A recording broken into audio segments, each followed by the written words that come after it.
too. I don't care. Right. But No, that's fine. That's fine. but Yeah. are we live? Oh yeah, we're live. Look We're at that. live. Oh, there we We're go. live. Okay. Yeah. Hi. Right. So your doctor's changing your prescription.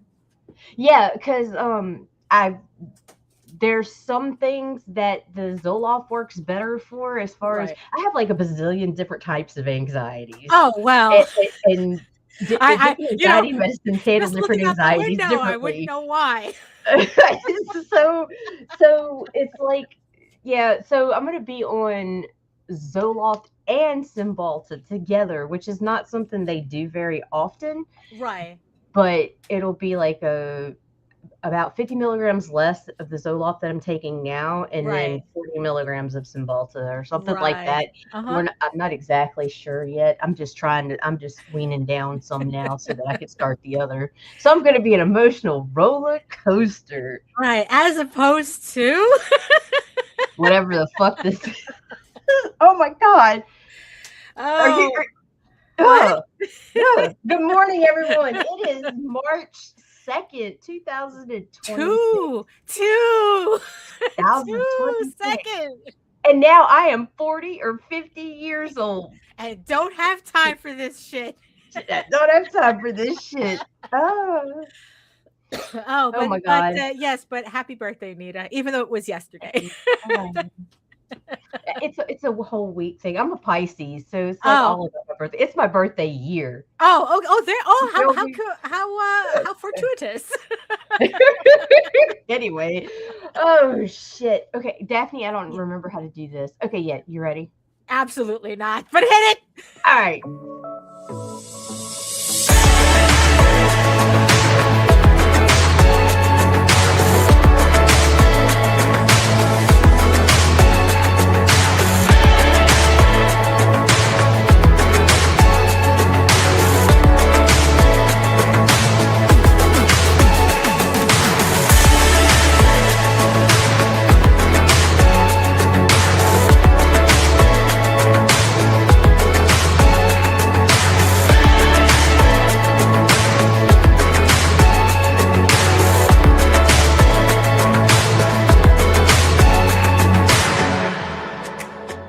Valar Morghulis. Yes, all men must die. But we are not men.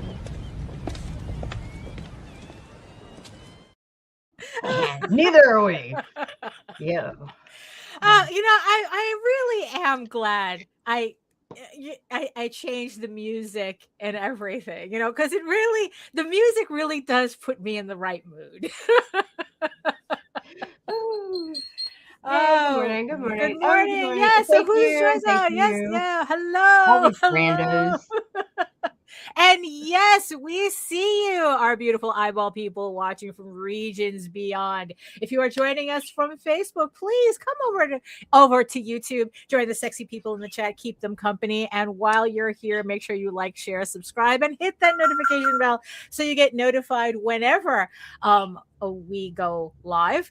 So I brought back Facebook as a regular streaming thing.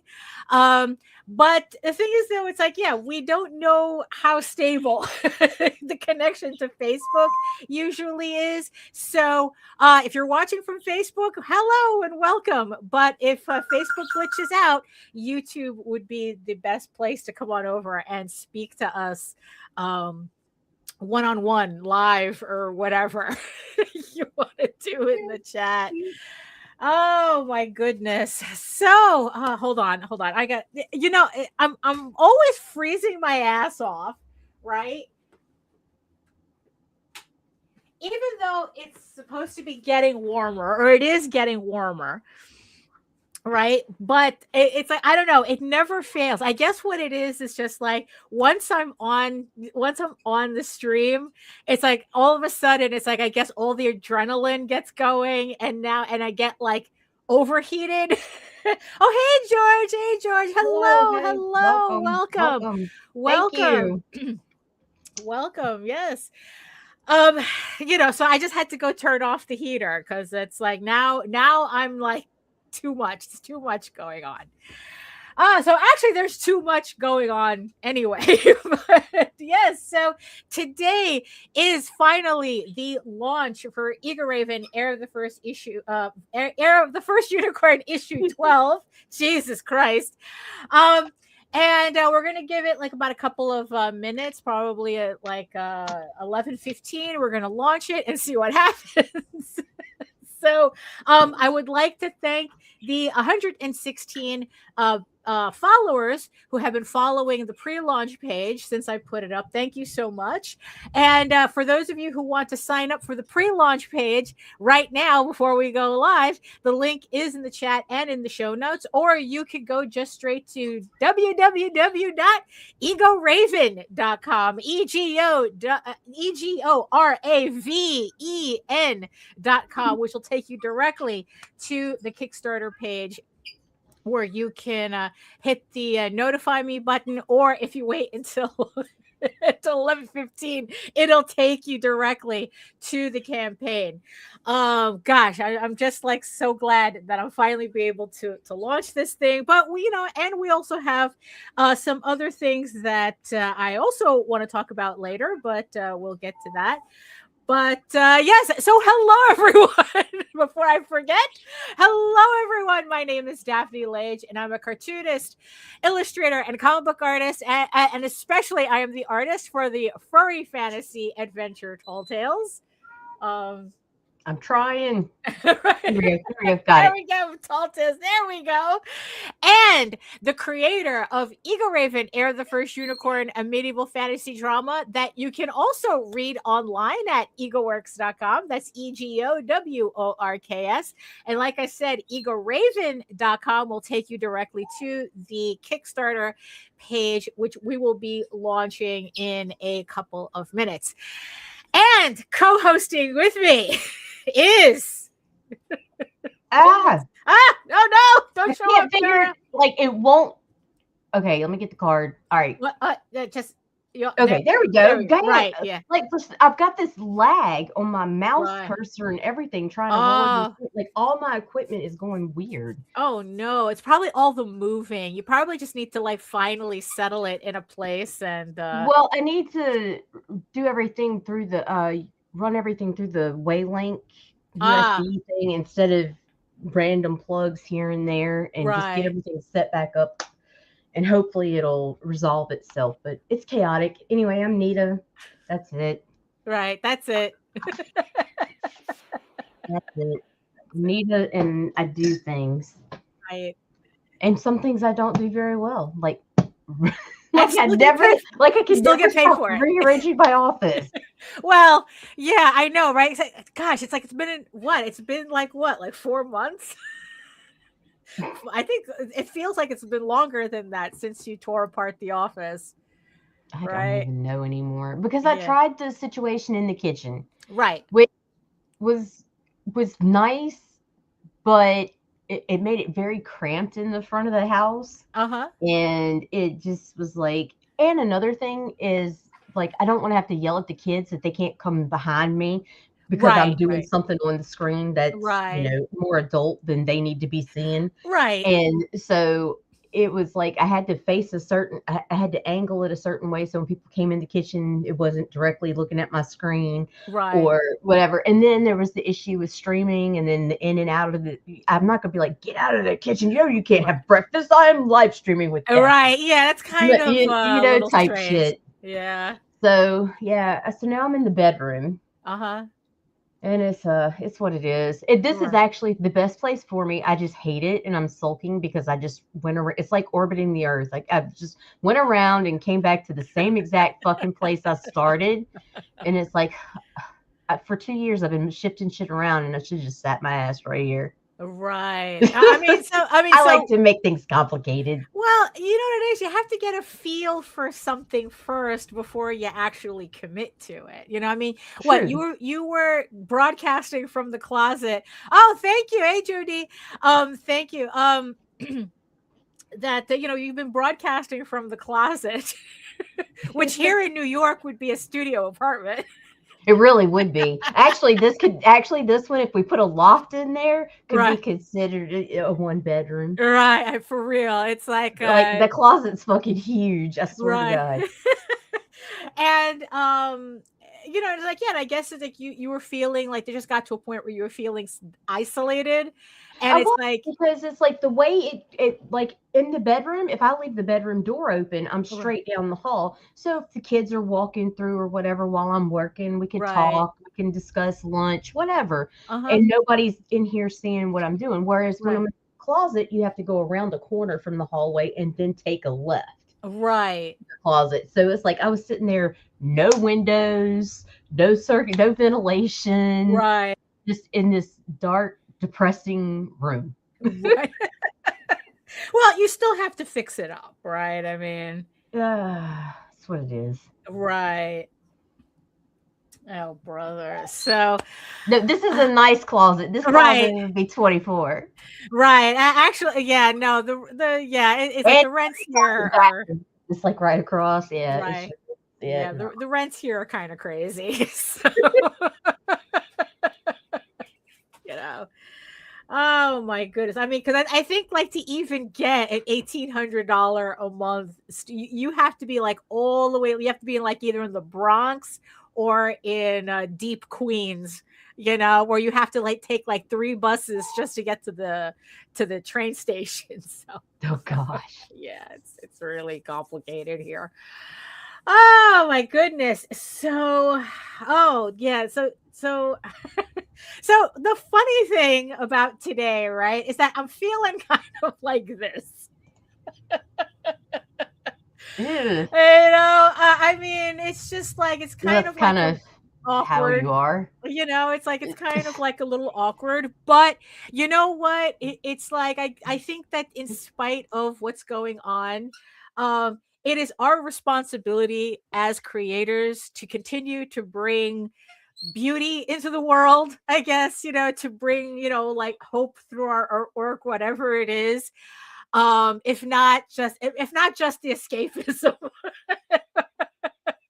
We too are ready to help you detach. Yay! Yeah, what is it, that thing that they say that it's like when you're when you kind of like mentally, there's a specific word for it when you mentally detach, and it's not it's disassociate. There we go. That's that's the word of the day. It's the word of the day. The secret word of the day is disassociate.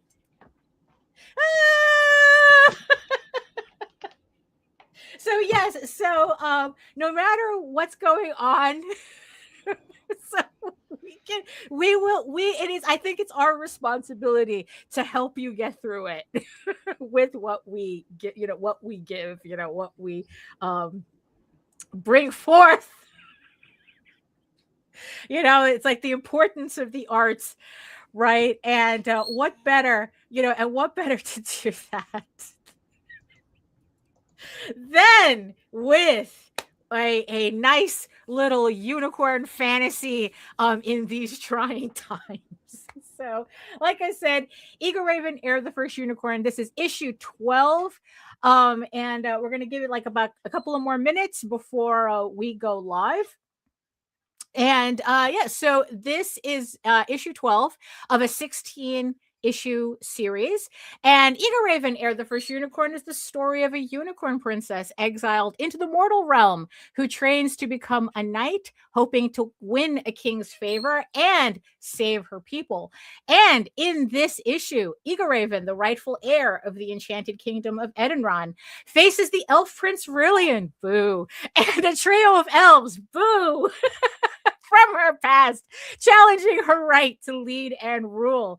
Even with her friends by her side, yay, the unicorn princess is forced to prove herself again, not only to protect her home, but the entire realm. In and if you're looking for themes, EGORAVEN is the story of trying to find your place in two opposite worlds and learning the people who will stand by your side and lift you up are not the ones you'd expect. So it's a sword and sorcery fantasy with a soap opera twist featuring character relationship centered stories with unicorns, elves, dragons, and furries, because of course. So it's already 11:15. So I am going to hit the button. I'm going to go hit the button. And it's always nerve-wracking when I do this because I'm always afraid that I forgot something on the campaign that'll keep it from launching. But here we go. 3, 2, 1. I am ready to launch.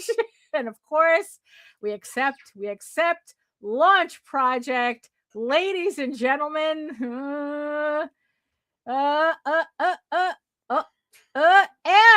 and let me just refresh here. Ta-da! And here we go. Ta-da.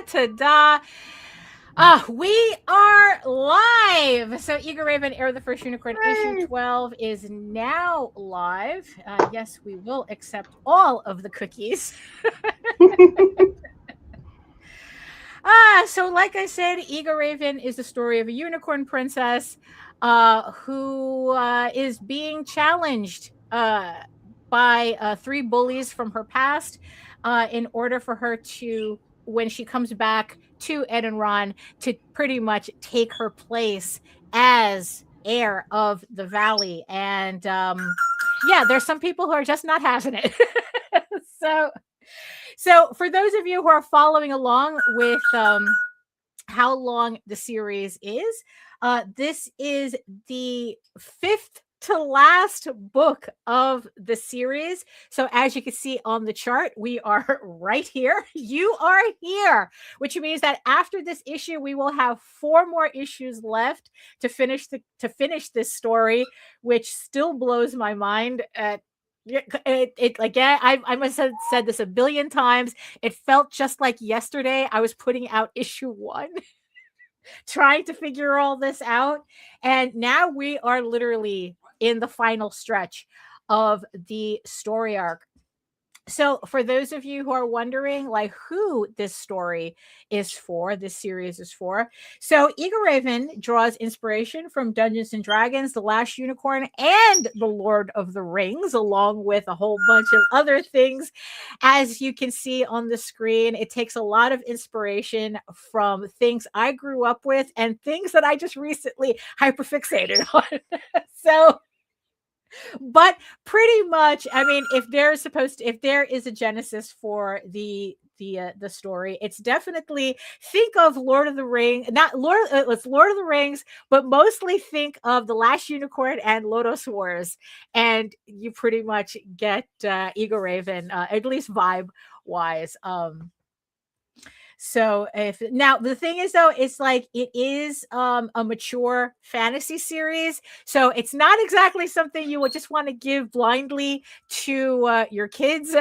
This has fantasy violence and adult situations, and and also it's like, Rillian is just really a horrible character to read. Especially in this issue. So yeah, so I wouldn't recommend just giving it to your kids without checking it out yourself. Honestly, this is more of an adult fantasy book, not necessarily like adult, but just like a fantasy for adults. So that's, so probably like 14 and up, maybe, but again, it's like this is at parental discretion. But if you want to check it out without committing to the campaign just yet, you can download a sampler of the very first issue. So you get a 16-page sampler issue. Is it possible to get the early bird special and the sketch cover options for EGORAVEN 12? You know what's funny? Now that you mention it, what I'm going to do is I'm going to put I'll put the sketch cover option in the add-on section. So after the show, I'll do that. If you want to, like, you can place your pledge and then give me until after the show, and I will add the sketch cover option as an add-on. So anybody who wants to do that can go ahead and do that. So thank you for reminding me. I know I always miss something setting up these campaigns. So let me just write that on my notes. So it's like add sketch cover to add-on as to add-ons. So yeah, so if you want to pledge to the early bird special, go ahead, and I will add the add-ons after the. Well, I would add the sketch cover to the add-ons after the show. So and as they had mentioned, there is an early bird special where for $15, not only do you get EGORAVEN issue 12. Hard copy and the PDF, but you also get a set of the EGORAVEN novelization chapters 1 through 10, which corresponds with issues 1 through 10. And you get them in both a PDF and an EPUB version, which allows you to read the book on your e-reader, whichever e-reader that you're using, whether it's Kindle or Kobo. If it accepts EPUB files, you can use that to read it on your thank you, Ben. Thank you. You can use it to read it on your e-reader. And this is the novelization is a direct novelization of the comic book series. So except the difference is that it includes extended and brand new scenes. So you get to enjoy the comic, but in a completely different way. Also, if you you prefer to like read, it's like, because I remember back when I was a kid, I would read the novelizations to movies, and I figured this would be a fun thing to do for the comic book, just giving people a different way to read the story. Because also the novelization allows me to put in scenes and just be able to put in all this extra lore that in the comic book would just bloat it up and kind of like slow down the pacing, because not everything can fit in a comic book. But in a novel, it allows me a lot more room to breathe. And so, look at these amazing covers. Absolutely. I've been having, so the covers are from my fan favorite, Jaden Lanning, complete relation to the Below Lanning. And it's like, so she's been doing the covers for the novelization. So these are the 10 so far that have been done. And so if you want to check out a different version of EGORAVEN, the early bird specials for 48 hours only. So once that's gone, you have to, we're going to have to wait until the next campaign to get this format of the novelization. Also, with this campaign, everyone is going to get a free art postcard with their pledge. So this is the next entry in the EGORAVEN cosplay series that I've been just playing around with and having a lot of fun with. So this one, it's Daniel and EGORAVEN cosplaying as the main characters from the adult visual novel Seeds of Chaos, which I have been obsessing on again. It's a game it's an adult game that I've been playing on and off for the past 5 years. And the last couple of months, I have been really getting back into it and playing all the different scenarios that the game offers for the characters. And because of that, I felt it was very appropriate to create this brand new cosplay print that everyone is going to get. Physical backers are going to get a postcard. Digital backers are going to get a digital version of the postcard as well that you can print out. So here are the first couple of pages of the issue, sample pages for you to get kind of an idea as to how the story starts in this issue. And also on this campaign, as always, is my illustrated prose prequel, EGORAVEN Legend of the Silk Rose. It takes place about like 20-something years before the first issue. And, and it pretty much details the story of how EGORAVEN's parents actually met, and the story, and that family dynamic ends up a little bit more complicated than you would think. So this is a short story that is actually, you don't need to read it, but to get the gist if you're reading the comic book story, but this is heavily referenced in this issue. So if you want to make sure you get the entire, thank you, Jody. Thank you. If you want to get the entire story that goes with the main comic book series, then I would highly, highly recommend you getting this novel. It's a short story. It's not a novel. As always, I have all the books available as levels, and every book, the issue is going to have a PDF version of it. So you can buy just the PDF version, or with the physical copy, you're going to get a physical and a digital copy of that book as well.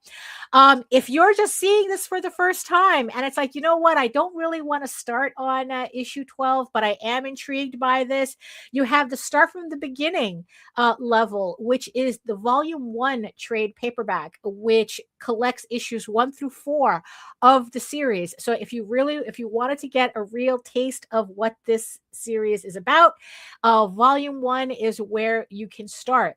If you're a completist, whether a digital completist or a physical completist, I have that too, you can pick up PDFs of the entire series so far as individual issues, or you can pick them up as trade paperbacks. So we do have a set that has the volumes 1, volume 2, and then the 4 issues to end that chapter, and then Silk Rose and the Tales from the Outer Kingdoms, which is a collection of short stories which add to the lore of the story, but it's more like lighthearted in nature, just pretty much stories about how EGORAVEN is just living outside of her kingdom and just integrating herself into the human mortal world. So and there's this one story which really adds to the lore of the story. So like I said, you can get all the individual issues so far. And here is the sketch cover variant that you can get, which I will be adding the sketch cover as an individual add-on after the show, because of course it had to be the one thing that I forgot to do. So if you want, you can get issue 12 with a PDF and with an original sketch cover of issue 12 by me. It's a random sketch cover. It's not a commission, but if you like to collect original artwork, this is the level to pick up. Also, we have the usual add-ons. We have every book is available as an add-on. It has the trading cards, and also it has the infamous EGORAVEN Medieval Unicorn Viking Slut set. So it's the Unicorn King's Daughter and Medieval Unicorn Viking Slut as a set. This was a special alternate universe story that I did that was originally was a Facebook joke that got out of hand. So if you're looking for something a little bit more very adult, and just like it's a self-contained story. Both books are self-contained, but both books kind of serve as probably one would be like a PG-13 version of the story, and the other one would be an X-rated version of the story. They kind of it's kind of like the same story, but with different endings. But they're only available as a set, which you can pick up on the campaign. Also, if you missed any of my previous campaigns from my other book, Tall Tales, that is also available on the campaign in both PDF and hard copy edition. I recently restocked all of the missing trade paperbacks that were sold out for a bit. So now they're available on the campaign. So if you want to try out Tall Tales as well, that's also on the campaign, and you can pick everything up together. If you are new to Kickstarter, I have this handy infographic here to walk you through how to pledge to the campaign, what to expect, and how Kickstarter just works in general. Pretty much the long and the short of it. The book is done. I'll show you that in a minute.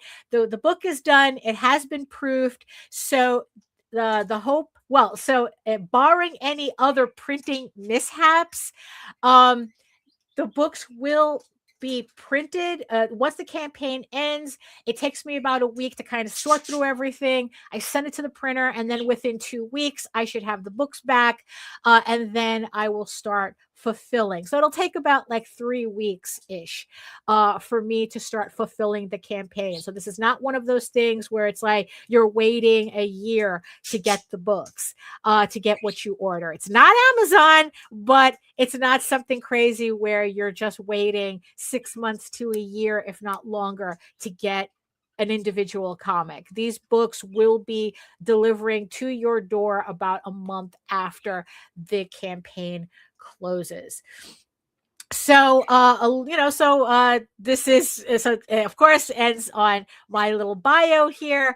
All the other books that I've done. Speaking of Tenchi Muyo, there's also something else that I would like to show in a bit as well. And also just some nice little comments from people who've read EGORAVEN and enjoyed it. And hopefully that will also encourage you to pick up the book as well. That this is hopefully this is something that you resonate with, and you get to enjoy. So thank you so much to the 9 backers who have currently pledged $362 so far to the campaign. We have 28 days to go. So this is going to be ending on March 30th. So you have plenty of time to pledge, but why wait? So if this is something that intrigues you, please support the campaign. That's pretty much it for now. But so there you go. So there you have it. That is EGORAVEN issue 12. Now live. Oh, let me try this. Hold on. Oh, okay. Hold on. I was playing around with the ticker, and I realized that now, let's see, they have the option. So now we can put it. Oh, we can put it on top or bottom. Right. Yeah. I was very happy with that. So that means that I don't have to adjust the card so that it's not blocking anything. So there we have it. So yeah, so like I was saying, EGORAVEN is complete. I got these 2 days ago from the printer. So this is literally the comic you will be getting when the campaign ends. So so if pledge with confidence, I would say, because it's done. It's right here. I literally have it in hand. There's no waiting for that. Like I said, barring any printer mishap, but we hadn't had that in a long while. So I don't think that that's going to be an issue. Another thing that happened this weekend, which I want to show off, is Jose JD, who's also the writer of Tall Tales and the Oswald Chronicles and Dreamweavers and all those other good books, he joined up with the people from Armiger Entertainment for a signing for the Tenchi Muyo collection, which was on Kickstarter last year. And for those of you who don't know, it's like Jose JD, me, and Matthew Lunsford, we were one of the very first crews to actually bring anime adaptations to the United States. So what we worked on was a Tenchi Muyo original series, which is an original story that was done with the blessing of the creator of Tenchi Muyo. And this was around, I think this was around like 98. I think we did the original story. We did this original printing around like 98. And then last year, Armature Entertainment was able to get the rights to make their own Kickstarter collecting the entire series that we did back then with CPM. With Pioneer Comics. CPM was La Blue Girl. We did La Blue Girl with CPM. Tenchi we did with Pioneer. So he spent the entire day Saturday, signing books to send out to backers to the campaign. If you are interested in still getting a copy, you can contact, I think, Armature Entertainment directly. I think they still have copies. And so I was really, really impressed as to how the book came out. So this is the hardcover edition that they put out. So they have a hardcover and a soft cover, and and like I said, so JD wrote the story, Matthew did the artwork, and my contribution is the lettering. So I lettered the book. And so this book it's an original story based on the Tenchi Muyo universe. Whatever the earliest one is, I know because it spreads out into different types of Tenchi series, but this is from whatever the original one that came out in 98, I think. So so this is not an adaptation from an anime. This is a story that we were contracted to create, and like I said, this was all done with the blessing of the creator of Tenchi Muyo, and now it's in like this really nice collection of in one. I'm really happy with how this came out. Because it's like, what it is, it's like, I'm so used, it's like I do this, most of the time, setting up books and everything, and and I'm always getting a little worried whenever someone else is setting up our books for us, even though technically it wasn't for us. They got the rights to do it, and it was just really nice to get this book in hand and seeing that it's like, okay, you know what, it's like, this is actually really, really nice. So this is also another book that we worked on. So when I say in my Kickstarter that I worked on Tenchi Muyo, this is the book that I'm talking about. So like I said, so the you can go to Armature Entertainment. You can actually find them on Kickstarter. Just look up Tenchi Muyo on Kickstarter, and you'll probably be able to pick up a copy of your own from them as well. So so that's kind of like the two biggest things that kind of like were keeping me busy, I guess. Actually commissions were keeping me busy. I've been catching up on commissions from the House of Bob campaign. So I have like I'm just finishing up the last one from this particular batch. I have them broken up into batches, and I'm just working on a last sketch cover, which let's see, how can I do this? How can I do this?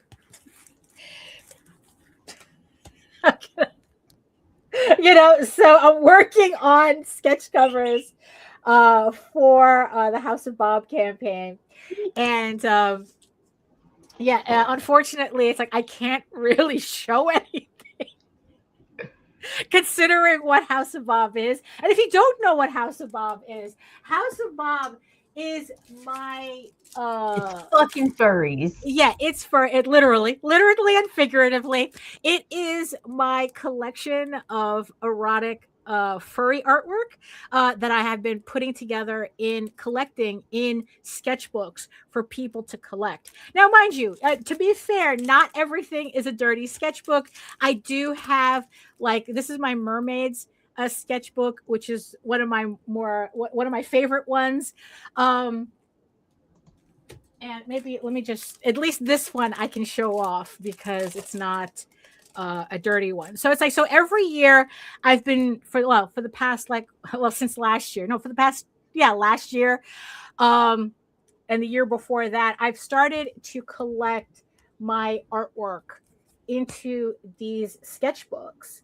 And then offering them up on Kickstarter, along with the ability to get personalized commissions from me, because with doing all the work that I'm doing, commissions are not really something that I offer on the regular. So I do the House of Bob campaign to give people the opportunity to get artwork from me and my sketchbooks, especially with the way online is being, especially with adult artwork.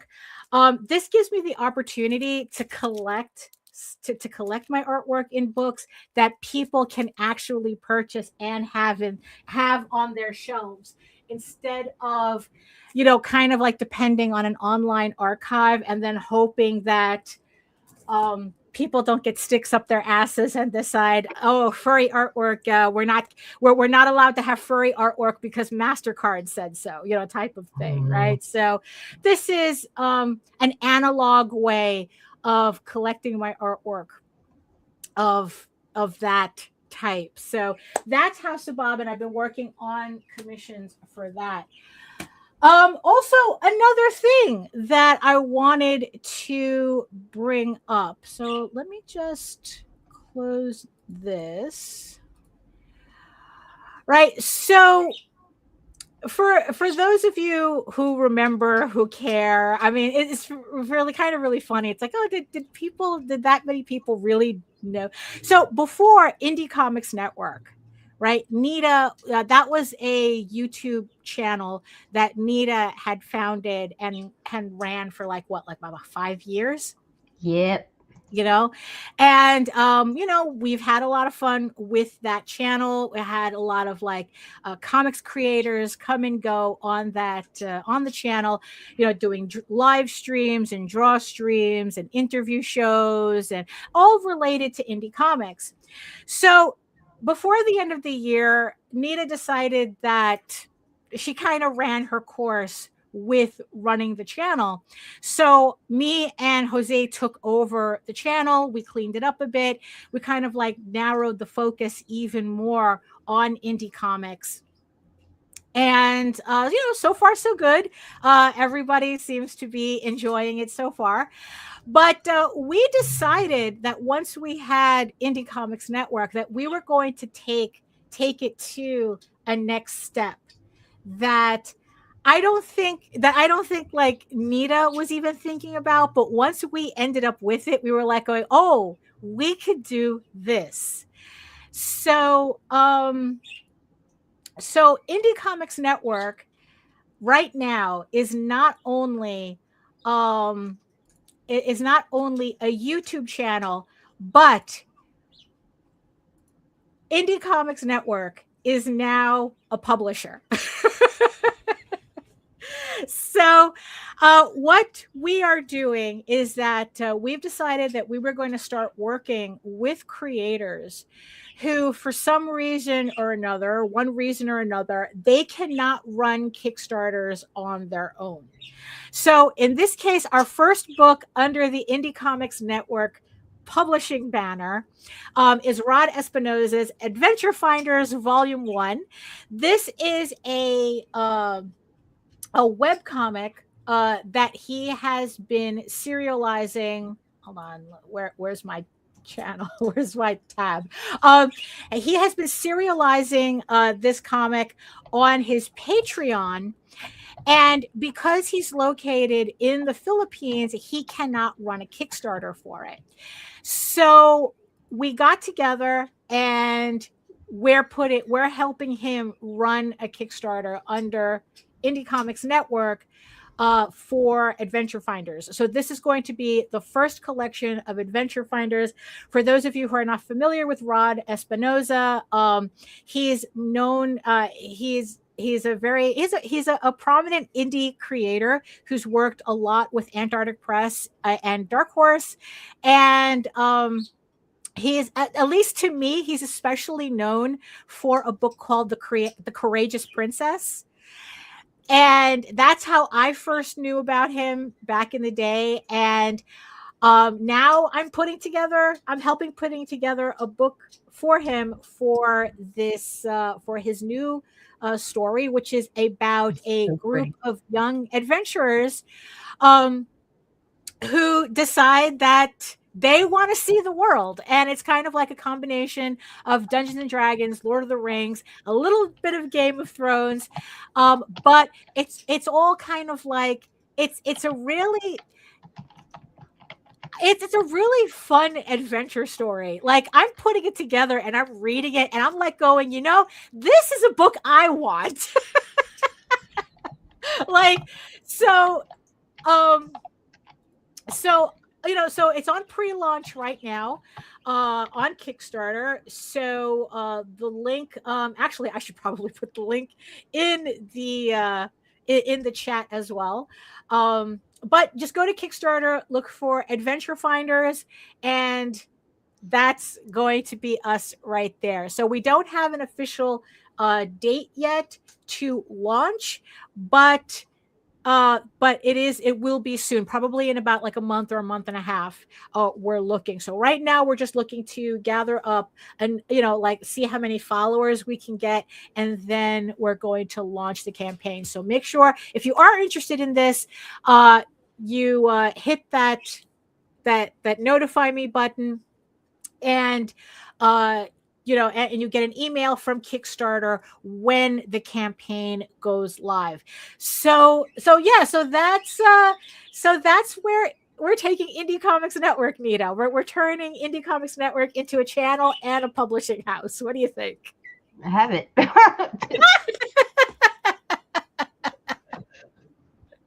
Oh, you hit the notify me? Something's wrong with my audio. Oh, really? Yeah, I'm trying to... So you're all lagged out, pretty much. Hold on. I'm on mute for a few minutes. Right. I'm trying to arrange everything. All right, sure. There you go. So we're looking forward to seeing how that campaign does. And see like how many, like how far we can take that, so we'll see. Also, while Nita is working on her audio, another thing that I found myself committed to is as somebody who is doing my own comic, right? And I do most of my own artwork.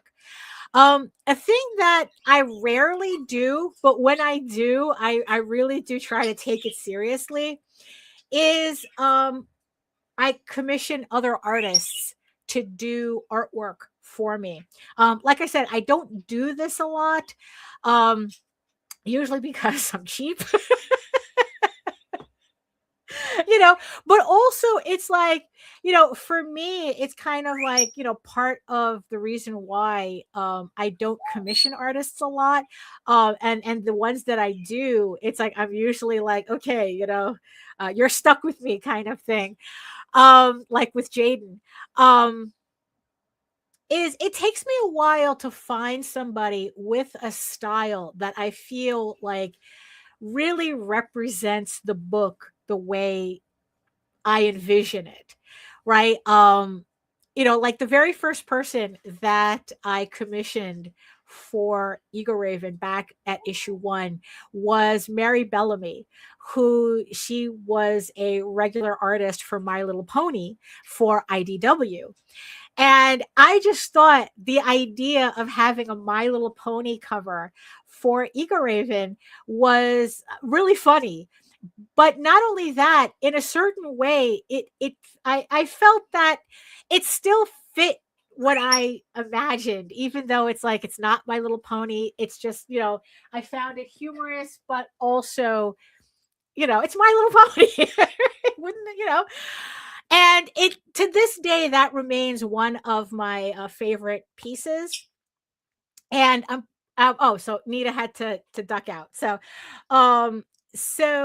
that remained one of my favorite pieces, which I intend on bringing back for one of the future campaigns. I would like to do that, just bring back all of the covers that I had commissioned, just so everyone will be able to have their opportunity to collect them before I kind of discontinue them as variant covers altogether. Commissioning artists is always a challenging thing because, one, it's like you just have the overall trust issue. Well, it's like, you have the artists that have, been kind of screwed over before by people who say they were going to pay and not pay, and they do the work and they never pay. Or if you're on the other side, you're a commissioner and you've been burnt by artists who have been, who just take your money and run type of thing. So it's always like this weird kind of negotiating dance as to kind of well, we don't kind of trust each other, but we kind of have to in order to get this process started.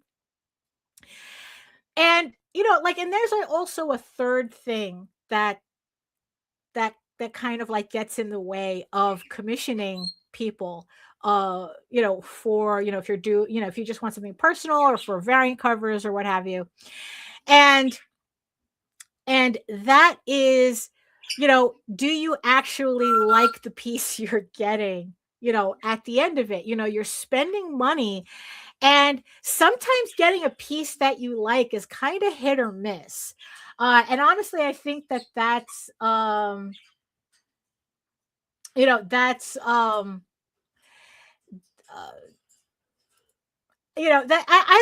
wouldn't know if that's the toughest thing, it's I don't know. It's would you rather have an artist run off with your money or give you a piece that you don't like? It's oh, the money is lost either way, right? So, but like I said, it's kind of like a dance that you have to do between the commissioner and the artist. And, as an artist, it's I kind of know, it's really funny. Like you would think I would know the dance, but at the same time, it's but, it's yeah, I know why you're doing this, but still, right? So, but in the end, though, it's all the people that I've commissioned, everything went smoothly, essentially. I've never had anything kind of go really haywire. But like I said, it's because I don't really commission people that much. So when I do, it's Jose has more horror stories because he's constantly commissioning artwork for Oswald and Dreamweavers and Magi's Grace. So, he technically has a lot more opportunities to have a lot more things go wrong, and then it's look, all you can do is just learn from those, learn from that, and, just make sure the next one, so this particular one, I had been wanting to get a commission for a while, but it was always well, it's I have the will, but not the money. Or if I have the money or not the will, right? That's my thing, especially for, I felt, especially for me, this is kind of I don't know. Is it accurate to say it was a little high on my budget when I'm cheap as crazy? Like, I'm cheap as fuck. So it's like spending money on artwork is kind of like just not something I do anyway. So maybe it's not accurate to say that this was a little above my budget, but it is let's just say the amount of money that I'm spending is kind of pushing my comfort zone and spending money for artwork. And it just finally got to a point where it's like, you know what? It's like either I do this or I don't do this. It's like I've been wishy-washy about it. And I just committed to my first Zhang Brothers cover. And I am excited and terrified at the same time. You know, so for those of you who are not familiar with the Zhang Brothers, they do a lot of variant covers. Mostly they're known for like their sexy type covers. They do a lot of work for Ethereal Comics. They've done work for Astral Izumi's Isaac Fox's books, like Suck You Busted, and you know, and it does work for them. He's done work for, I think they've done some Lady Death stuff as well. Oh, duh, they especially do a lot of work for Dan Mendoza and Sugar Pop, especially for Sugar Pop and Zombie Tramp.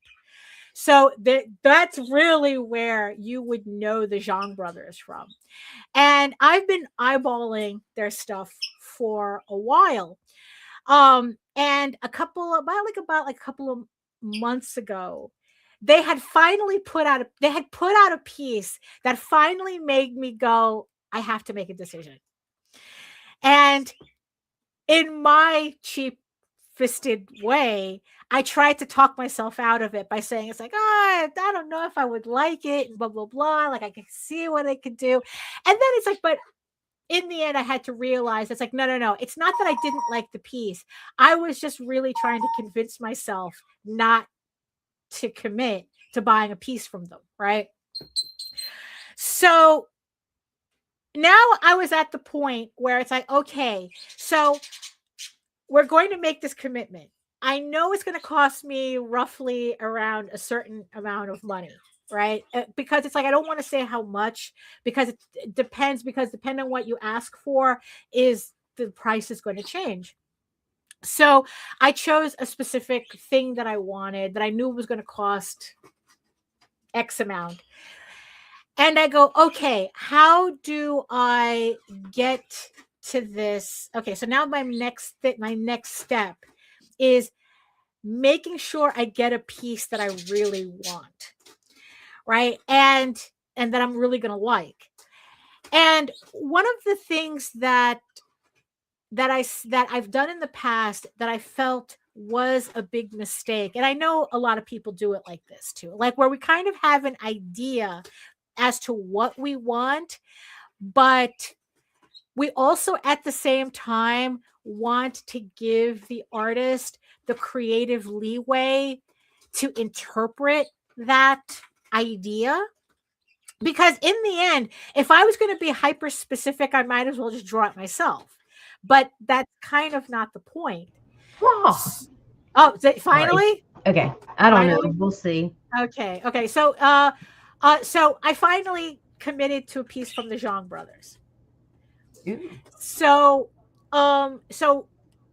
now the next step that I was talking about is making sure that I get a piece that I really like. Now, I don't want to be hyper specific and micromanage the process, because for that, I might as well just draw it myself.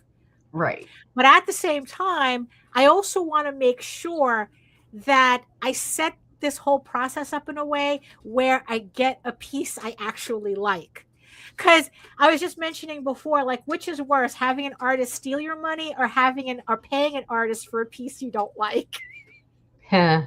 You know, like, which is worse, right? So this was the first time, because I was spending what I felt in my cheap way is a significant amount of money. I wanted to like take out any doubt as to what I was looking for.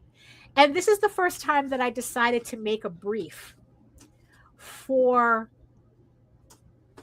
them, for the Zhang brothers, so that they really know what I'm looking for. And yeah, so it's like, so they, yeah. So what I did was I collected a whole bunch of images that I had in mind, that I had this very specific image in mind. Actually, I think it might be, let me see. Let me try to find, because it's a PDF that I made for them. Where did I put it? You know, for anybody who, you know, who doesn't quite know what I'm talking about, and you know, they want to see like how I went about it. Where is it? Where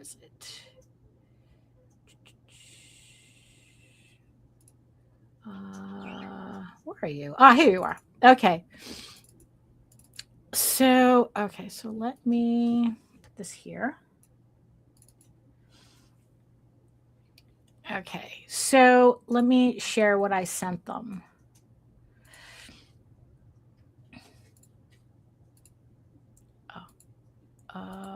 Window. Yeah, here it is. That's what I need. Okay, so what I did was I created a brief where I pretty much explained what I wanted. So there's a promotional image that can be used as a cover. Please leave room for the logo. So I put my blank template there to show them like how much space proportionately the logo takes. So then I imagine the scene, right? So in this thing, it's like I go, EGORAVEN is posing with Arias, the first unicorn, she's a unicorn goddess, essentially, in a grove surrounded by flowers, various shades of pinks, blues, red, roses, full body characters, and there's going to be a nude variant of this cover. And the inspiration that I told them to think about was it's somewhat stylized. Think The Last Unicorn meets Lodos Wars. Right. And then I gave them examples of kind of like just vibing. This is what I'm like, kind of like a Pinterest board kind of thing. Right. And what I made sure to include was the piece that the Zhang brothers did. So this is an example of the Zhang brothers artwork. And that's the piece that I saw that made me go, just get the fucking commission already. I tried to talk myself out of it, but I knew it was only because I was trying to talk myself out of it to not spend the money. And in the end, it didn't make any sense. And I figured, you know what? Just spend the money, just get it done. You know, you'll have this really nice looking piece. So, because also it's like a mistake that I did with one of previous commissions, not with Jaden, but with a previous commission that I had gotten, was that I didn't include examples of what the artist had done that attracted me to their style to begin with. And I didn't want to make that mistake here. So that's why I included this very specific piece, because it's like, okay, this is the image that made me go, yes, they can do an EGORAVEN piece. I just have to stop being an asshole about it. You know? So I created this mood board. And then of course hold on. I just realized I cannot scroll. Because it shows pictures of a naked EGORAVEN, because they're going to give me a nude version. So, okay, right. Take my word for it. So the next one is, let me see how low I can go. Okay, I can do it right there. I can stop right there. So what I did was I put two variant covers that I had done already, two variant nude covers that I'd done already. And I go, okay, this is, because it also had the vibe that I was looking for from them. And I told them what I was looking for. This is the, this is the covers that I did before. This is part of what I'm looking for, blah, blah, and just explaining to them. But honestly, and then the last page is the reference for EGORAVEN and Arias, the unicorn guardian. So, but this part here, I felt was the most important part that I was looking for. That to get them to really understand what I wanted. And they said that it's like, oh, it's like, we can do it for X amount. I just can't get to it until March. And I go, fine. We'll do that. And then like yesterday, like clockwork, one of the brothers sends me a sketch. They send me a rough sketch of the piece that they're going to be doing. And all I can say is that I am very, very happy that the brief worked. I don't want to show it because I don't want to jinx anything, although I am excited about it. Even though it's just a very rough sketch, it shows me enough that it's like, oh yeah, this is going to be good. I'm going to really enjoy this piece. And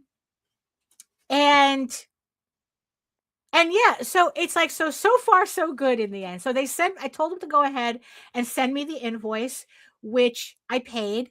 And that's also kind of like the thing too. It's like they sent me the sketch, which made me trusting enough to go, okay, I am going to pay you in full.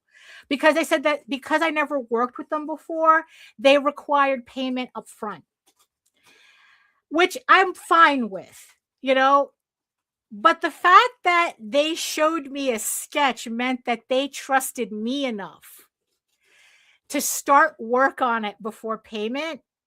So I felt that put us on a nice even footing where it's like, well, here's the sketch.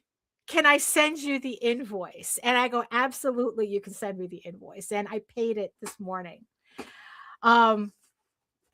It still made me hiss. It still made me go, but I think it's going to be worth it. I really do. So yeah. So for those of you who are kind of like, who want to commission people, you haven't before, or if you have, you kind of had kind of bad reactions to it. You had like a bad, I would recommend I would recommend, I don't know why I didn't do this before with my previous commissions, except for Jaden. Jaden's the only one I never had to like really do that with. Is to create a brief. You don't have to draw it out for them. But honestly, if you can even just do stick figures, if you literally have an idea, but it's like you can only do stick figures, send the stick figures and then send the rest of what, like the rest of kind of like your inspiration board as to what you're looking for in this piece, to kind of like, the more reference you give to the artist, the more likely you're going to get a piece that you really, really like at the end, that you're going to say, this was worth the money. As someone doing commissions right now, that's honestly, the people who send me reference are the ones who like, they really make it easy, the easiest for me to do artwork for them. It's like, look, it's like in the end, it's like, if you're just like, oh, do whatever you want, it's fine. It's like, it's still helpful to kind of like give us a path as to where you want us to go, because, it's like, yeah, it's kind of, sometimes it's kind of like making somebody choose it's like, oh, where do you want to eat? I don't know, just choose someplace. Like, okay, we'll go Chinese food. Oh, I don't want Chinese food, but you just told me to choose, right? If you had a preference, then that's not a choice. Then why didn't you say you had a preference? So it's a lot easier when you're commissioning people to give us that guideline as to what you're looking for. Even if you're not particularly looking for something, trust me, in the end, you really are. Like, even if it's, even if it's like, well, I know what I don't want, right? So, okay, if you know what you don't want, then make sure we know that. It's like something's better than nothing, so it's like, I found making this brief for the commission, doing this commission, it helped me. I kind of like settle my nerves, especially, like I said, with the amount of money that I'm spending on this commission. And like I said, it's like, look, whether it's $100 or $1,000, if you don't want to spend that money because you're just being cheap, it doesn't matter what the amount is. But the more you prepare yourself to at least get artwork you really like back, it really mitigates the pain. As weird as that sounds. Because the funny thing is that for as much as I was really hesitating to buy this commission, but at the same time, I really, really, really wanted a Zhang Brothers artwork, I'm already thinking of the next piece I want to get from them. You know what it is? I think it's kind of like, what people say about getting your first tattoo. That it's like you can spend years, right, thinking about your first tattoo, and you finally commit to it, and you're not, and the second you pay for that tattoo, you're already on the next one. Like, and I think that's kind of like what's happening here, where it's like, it's like that I'm already like, I barely got this first commission from them, and now I'm thinking I'm already putting the brief together for the next cover that I want from them. Oh, this is so sad.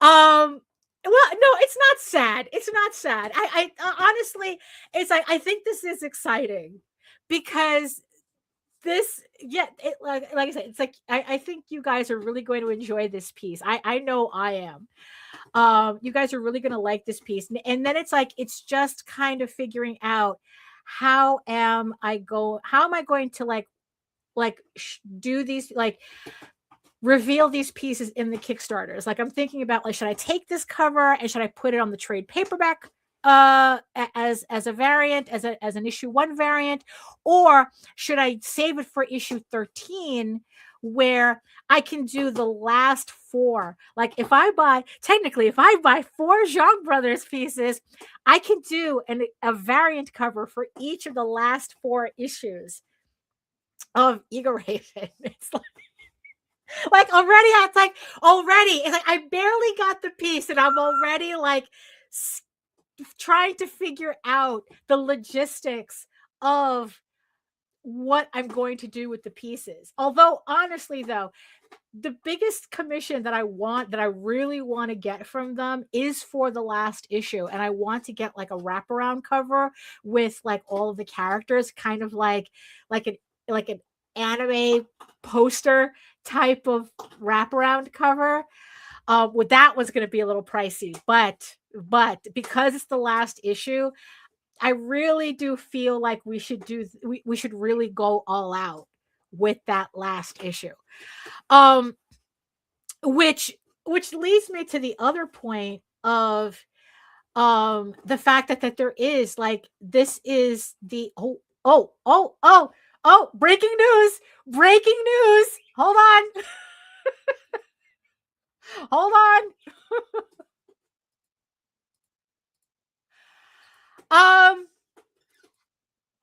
I would like to thank everybody, the 24 people who have helped get EGORAVEN, heir of the first unicorn, to goal on the show. Thank you so much. We are at goal. We are funded. Thank you so much to everybody who's pledged to the campaign so far. And yeah, and it's like, and we have 27 days to go on the campaign. So God knows where we could end up with that. Thank you for helping me pay for my Strong Brothers cover. No, but really though, I'm really excited about this piece that I ordered. And like I said, I'm already thinking about how I can incorporate more Zhang Brothers pieces into this final stretch for the series. You know, and it's like, and I'm really excited to do that. So no, but yeah, but that was like kind of the thing that this, thank you, like I said, thank you so much everybody for that. Right. Oh, okay. So Nita says, oh, well, Lorraine says it's not cheap, it's economic insecurity. Right. Right. Nita says that her equipment is acting up, so she's hopefully by next week she'll have everything put together again. But so you know, but yeah, it's like okay, so Rob, okay, so let's see.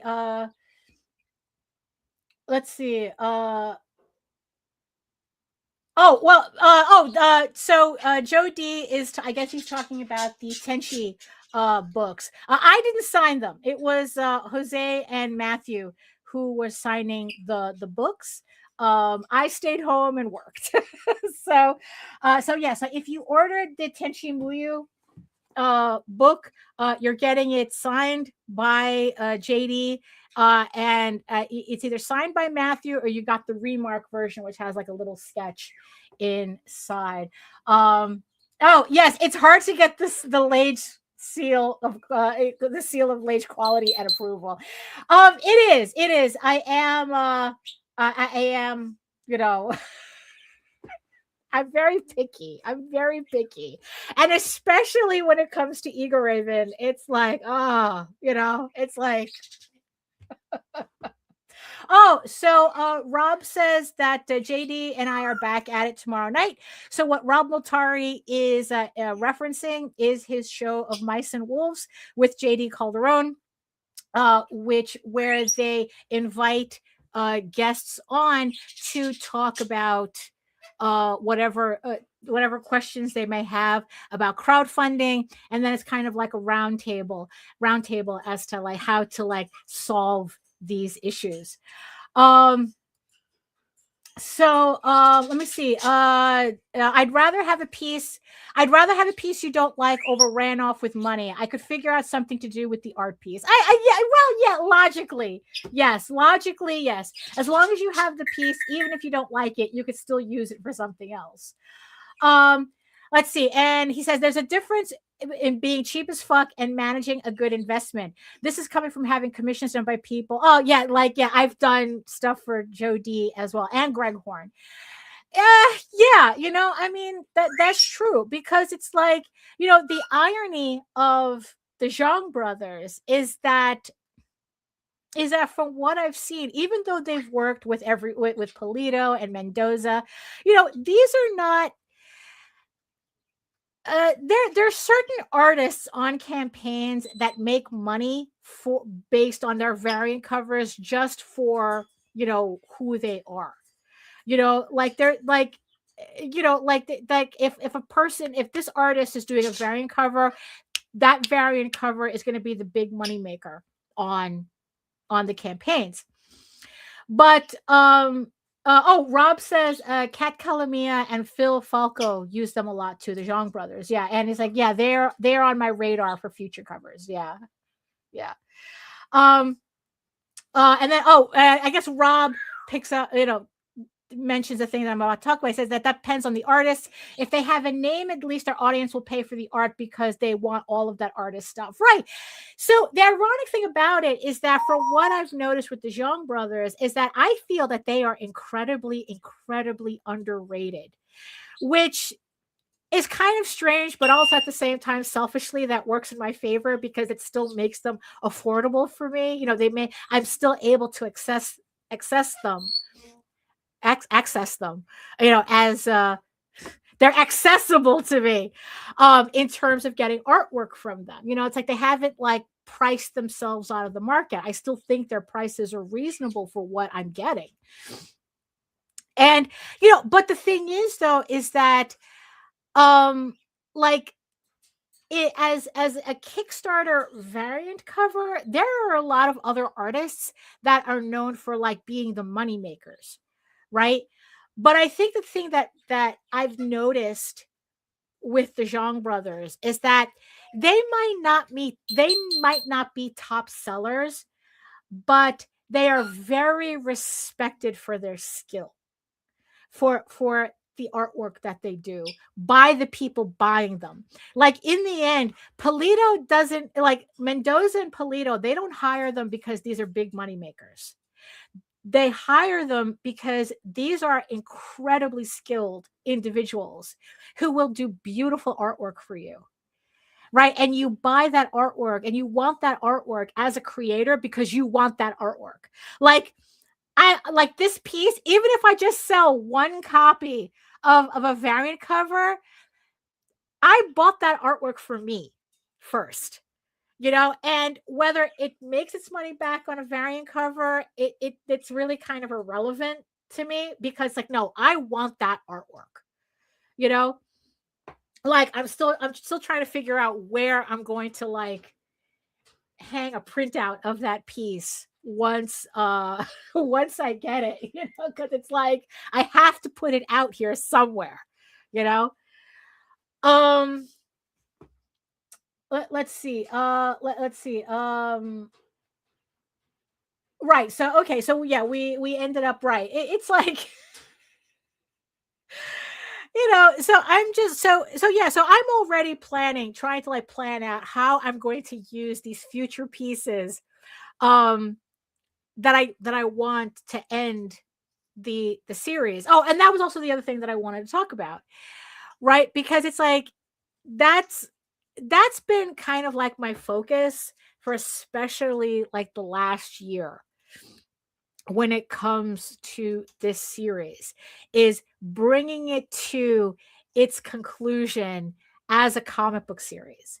Now, it doesn't mean that there isn't more afterwards, because there's plenty of stories that I have. You know, I have 2 novels. I have all these short stories. You know, I may have more comic book shorts that I want to do, you know, afterwards.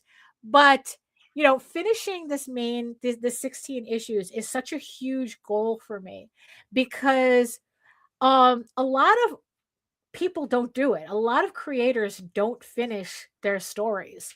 And I don't want to be those people. You know, I don't want to be like, oh, it's like, you know, and mind you, it's bad enough that there's probably plenty of people who think that I'm being that person when it comes to Tall Tales. Because like I had 2 issues. I have 2 issues left to finish the second story arc of Tall Tales, and then me and Jose have to work on the last story arc, and I think part of it, and so a lot of that has to do with, let me get EGORAVEN finished, then I can finish the second story arc of Tall Tales, and then we can really finish the last story arc of Tall Tales and get everything complete. And it's like there's just something about finishing that I am, you know, that I'm just like really, really excited to do. And, you know, what's kind of funny is seeing, like, realizing that getting this Zhang Brothers piece is kind of like a build up to the final reward of that last issue. You know, so it's like, yeah, so it's like, you know, there's that large wraparound poster thing that I want to do for that last issue.